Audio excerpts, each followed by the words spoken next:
नमस्कार, मी स्नेहल चौधरी. आपण पाहत आहात आजच्या दिवसातील महत्त्वाच्या घडामोडी.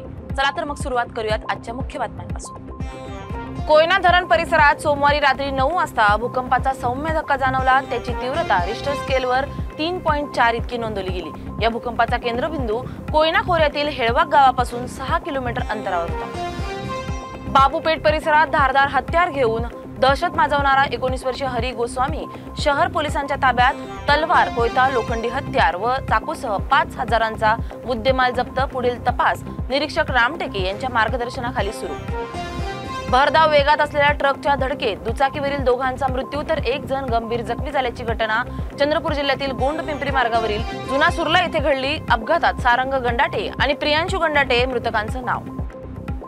जिल्ह्यातील 11 पंचायत समित्यांच्या सभापती पदांसाठीची आरक्षण सोडत दिनांक 7 ऑक्टोबर पासून दुपारी 12 वाजता सातारा येथील जिल्हाधिकारी कार्यालयातील नियोजन भवनात होणार आहे, अशी माहिती उपजिल्हाधिकारी विक्रांत चव्हाण यांनी दिली आहे.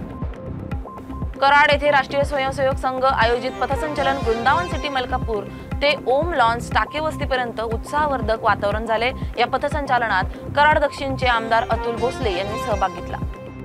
साताऱ्यातील जामियत उलेमा खिदमत ए खल्क या मुस्लिम सामाजिक संस्थेकडून मराठवाड्यात महापुरामुळे बाधित झाले आहेत त्या हजारो कुटुंबांना भूमपरंडा परिसरातील पूरग्रस्तांसाठी जीवनावश्यक साहित्याची गाडी रवाना करण्यात आली आहे. पालकमंत्री शंभूराज देसाई गोंदवली, लोधवडे, पिंपरी व म्हसवड शहरातील झालेल्या नुकसानीची पाहणी केली. दिवाळीपूर्वी झालेल्या नुकसानीची भरपाई शासनाकडून मिळेल अशी ग्वाही दिली. महाराष्ट्रात विविध ठिकाणी अतिवृष्टीमुळे शेतीचं नुकसान झालंय. आपत्तीग्रस्तांच्या मदतीसाठी सातारा क्लबच्या पदाधिकाऱ्यांनी मुख्यमंत्री सहायता निधीसाठी 11 लाखांचा धनादेश पालकमंत्री शंभूराज देसाई यांच्याकडे सुपूर्द केलाय.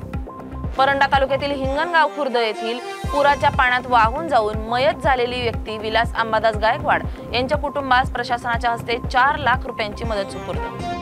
अनेक वर्षांपासून दुर्गम भागात काम करणाऱ्या शिक्षकांची ऑनलाईन बदली होऊनही भारमुक्त करण्यात आले नाही. त्यामुळे बदली झालेल्या शिक्षकांच्या शिष्टमंडळाने दिवाळीपूर्वी भारमुक्त करण्यासाठी मुख्य कार्यकारी अधिकाऱ्यांना निवेदन दिले.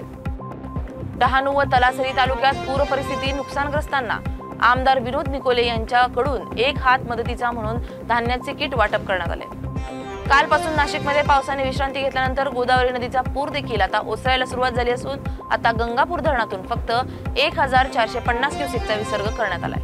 आमदार कैलास पाटील यांनी कळंब तालुक्यातील एकुरगा गावाला भेट देत अतिवृष्टीमुळे झालेल्या मोठ्या प्रमाणातील पिकांच्या नुकसानीची पाहणी केली. त्यांनी शेतकरी बांधवांशी संवाद साधत त्यांच्या समस्या जाणून घेतल्या. पालघर जिल्ह्यात भातशेतीवर अस्मानी संकट. एकूण 706 हेक्टर भात पिकाचं मोठं नुकसान होऊन शेतकरी हवालदिल. सोलापूर गुन्हे शाखेची धडाकेबाज कारवाई. माळीवाडा परिसरातून 2 आरोपी अटकेत. सोलापुरात ओबीसी नेते लक्ष्मण हाके यांच्यावर झालेल्या हल्ल्याच्या निषेधार्थ सर्वपक्षीय धनगर नेते एकवटले. हल्लेखोरांवर कडक कारवाई व हाकेंना अतिरिक्त पोलीस संरक्षणाची मागणी. ज्योती वाघमारे पूरग्रस्तांना प्रत्यक्ष मदत न करता स्टंटबाजी करत असल्याची काँग्रेसमधील जुन्या सहकारी महिलांची तगडी टीका. काँग्रेसमधील अनुभव सांगत त्यांनी वाघमारे यांची राजकारणातील भूमिका आणि गल्लीतले प्रयत्न उघड केले. सोलापुरात पालकमंत्री जयकुमार गोरे यांनी पत्रकार परिषदेत नावे न घेता एकनाथ शिंदे पक्षाच्या ज्योती वाघमारेसह मित्र पक्षांच्या काही नेत्यांवर टीका केली. त्यांनी प्रशासकीय यंत्रणेला त्रास देऊ नका, राजकारण न करता अधिकारी व कर्मचाऱ्यांच्या कामाचं कौतुक करा, असं स्पष्ट केलं. मुक्ताईनगर रावेर परिसरात केळीचे भाव घसरल्याने शेतकरी पुन्हा चिंतेत. 3000वरून 300 रुपयांचा भाव मिळत असल्यामुळे शेतकरी हवालदिल. मुक्ताईनगरच्या मानेगाव कोथळी शिवारात आढळले वाघाचे पायाचे संशयित ठसे. नागरिक शेतकऱ्यांमध्ये भीतीचं वातावरण पसरलं.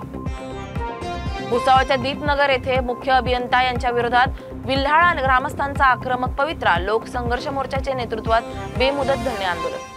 जायकवाडी धरणातून 3 लाख क्युसेक पाण्याचा विसर्ग. गोदावरी रौद्ररूप. पैठणमध्ये हजारो लोकांचे स्थलांतर.